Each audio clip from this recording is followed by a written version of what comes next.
नमस्कार, बिहार संवाददाता देख रहे हैं आप और मैं हूं आपके साथ साक्षी। नई शिक्षा नियमावली को लेकर तमाम नियोजित शिक्षक नाराज हैं और सरकार से लगातार मांग कर रहे हैं कि उन्हें राज्यकर्मी का दर्जा दिया जाए और वो भी बिना बीपीएससी से परीक्षा लिए। अब सवाल है कि आखिर शिक्षक भर्ती नियमावली में ऐसा क्या है जो बवाल हो रहा है? सरकार ने इसमें क्या बदलाव किया है? इसका बिहार के शिक्षक अभ्यर्थी और नियोजित शिक्षकों पर क्या असर पड़ेगा? दरअसल बिहार में सड़क से सदन तक हंगामा, बवाल और लाठीचार्ज हुआ।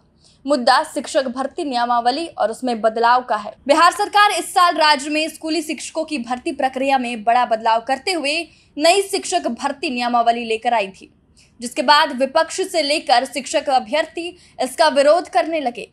नियोजित शिक्षक भी इसके खिलाफ है। अब आपको बताते हैं कि शिक्षक अभ्यर्थी और नियोजित शिक्षक इस नियमावली का क्यों विरोध कर रहे हैं। इसके 5 बड़े कारण हैं। पहला कारण, बीपीएससी ने 1,70,461 पदों पर शिक्षकों की भर्ती निकाली है। ये भर्ती प्राइमरी स्कूल में क्लास 1 से 5, मिडिल स्कूल में क्लास 9वीं 10वीं और हायर सेकेंडरी स्कूल में 11वीं और 12वीं के शिक्षकों के लिए निकाली गई है। 30 जून को विज्ञापन निकाला गया था। 15 जून से ऑनलाइन आवेदन की प्रक्रिया शुरू हो गई थी।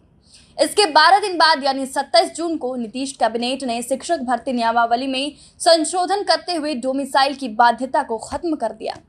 इसके तहत दूसरे राज्यों के अभ्यर्थियों को भी बिहार में आवेदन करने की छूट दी गई। मतलब देश का कोई भी योग्य नागरिक बिहार में सरकारी शिक्षक की नौकरी के लिए आवेदन कर सकता है और आवेदक के राज्य का स्थायी निवासी होने की जरूरत नहीं है। जिसके बाद शिक्षक अभ्यर्थी पटना के सड़कों पर उतरे और डोमिसाइल नीति को लागू करने की मांग की। अभ्यर्थियों का कहना है कि बिहार में वैसे ही इतनी बेरोजगारी है, ऐसे में डोमिसाइल नीति हटाकर उनके अवसर को इस तरह क्यों सीमित किया जा रहा है। दूसरा कारण, बिहार में 4 लाख से ज्यादा नियोजित शिक्षक हैं, लेकिन नई नियमावली में उन्हें राज्यकर्मी का दर्जा देने के लिए अलग से कोई प्रावधान नहीं किया गया है।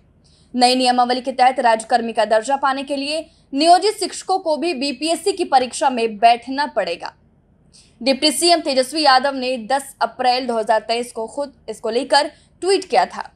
अपने ट्वीट में उन्होंने लिखा था, पूर्व के जो नियोजित शिक्षक हैं वो भी बीपीएससी के माध्यम से एक परीक्षा पास कर नियमित शिक्षक बन सकते हैं। तीसरा कारण, बीपीएससी ने शिक्षकों की जो बहाली निकाली है उसके मुताबिक 1 से 5वीं के शिक्षकों का मूल वेतन 25,000 रुपए प्रति माह, 9वीं और 10वीं के शिक्षकों का मूल वेतन 31,000 रुपए और 11वीं 12वीं के शिक्षकों का मूल वेतन 32,000 रुपए और सबको अनुमान्य भत्ता तय किया गया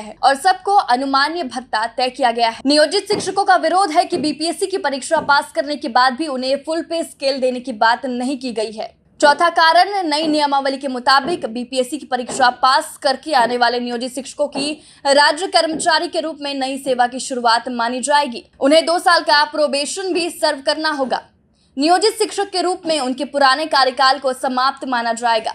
इससे नियोजित शिक्षकों को सैलरी में खास नुकसान होगा। 5वां कारण, शिक्षक भर्ती में आरक्षण का मुद्दा भी अहम है। मुख्य सचिव आमिर सुबहानी ने साफ किया था कि दूसरे राज्यों के अभ्यर्थियों को आरक्षण का लाभ नहीं मिलेगा। आरक्षण सिर्फ बिहार के स्थायी निवासियों को ही मिलेगा। ऐसे में सवाल उठ रहे हैं कि जो दूसरे राज्य के अभ्यर्थी आएंगे वो जनरल कैटेगरी में माने जाएंगे, तो फिर बिहार के जनरल कैटेगरी के अभ्यर्थियों का क्या होगा? उनके लिए तो कंपटीशन और टफ हो जाएगा। चलिए अब आपको बिहार की शिक्षा व्यवस्था का हाल बताते हैं। बिहार में फिलहाल प्राइमरी से 12वीं तक के करीब 2.5 लाख शिक्षकों के पद खाली हैं। इनमें करीब 90,000 पद उच्च माध्यमिक शिक्षकों के हैं। Centre for monitoring Indian economy यानी CMIE के आंकड़ों के मुताबिक बिहार में अप्रैल में बेरोजगारी दर 17.6% रही, जो कि राष्ट्रीय औसत 7.5% से बहुत ज्यादा है। मोटे तौर पर बिहार में बेरोजगारी और बेहतर शिक्षा मिल पाना एक बड़ी समस्या है और इसे दूर करना सरकार के लिए उससे भी बड़ी चुनौती है। आपकी इस वीडियो पे क्या राय है हमारे कमेंट बॉक्स में जरूर बताएं और ऐसी तमाम खबरों से अपडेट रहने के लिए देखते रहें बिहार संवाददाता।